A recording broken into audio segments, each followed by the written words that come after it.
প্রতিদিনের মতো সকালে ঘুম থেকে উঠেই বেরিয়ে পড়লাম কাজের রওনা। তো ফাইনালি মিস্ত্রির সাথে গল্প করতে করতে চলে এলাম কাজের সাইডকে। ফাইনালি কাজের সাইডকে এসে দেখি বাইরে কাজ আছে, তাই তিরপল টাঙিয়ে নিলাম, কারণ রোদ আজকে প্রচন্ড ছিল। তো তারপরে আমি সিঁড়ির মালগুলো কেটে কেটে দিয়েছিলাম মিস্ত্রিকে, আর ওইদিকে মিস্ত্রি ফিটিং করেছিল। তারপরে খাওয়া দাওয়া কমপ্লিট করে চলে এলাম মাছের কাটার ফ্যাক্টরিকে। না মানে যে দাদার ঘরে কাজ করছিলাম সেই দাদারাই তৈরি করে মাছের কাটা। তো তোমরা দেখো না মাছের কাটা কিভাবে তৈরি করে। এইখান তাহলে কি করছো? ও মানে তৈরি অন্য জায়গায়, ওইখানে হয়নি তাহলে? ও বাইরে লোক আছে, তুমি শুধু এখানে রং ফং করো নাকি? তো তোমরা তো শুনেই নিলে এখানে কি কি হয়।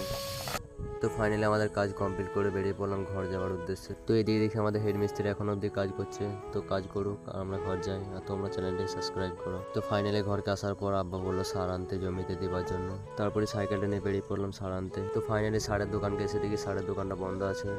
তারপর কিছুক্ষণ ওয়েট করার পর দোকানে এলো, তারপর সারটা নিয়ে বেরিয়ে পড়লাম ঘর যাওয়ার উদ্দেশ্যে।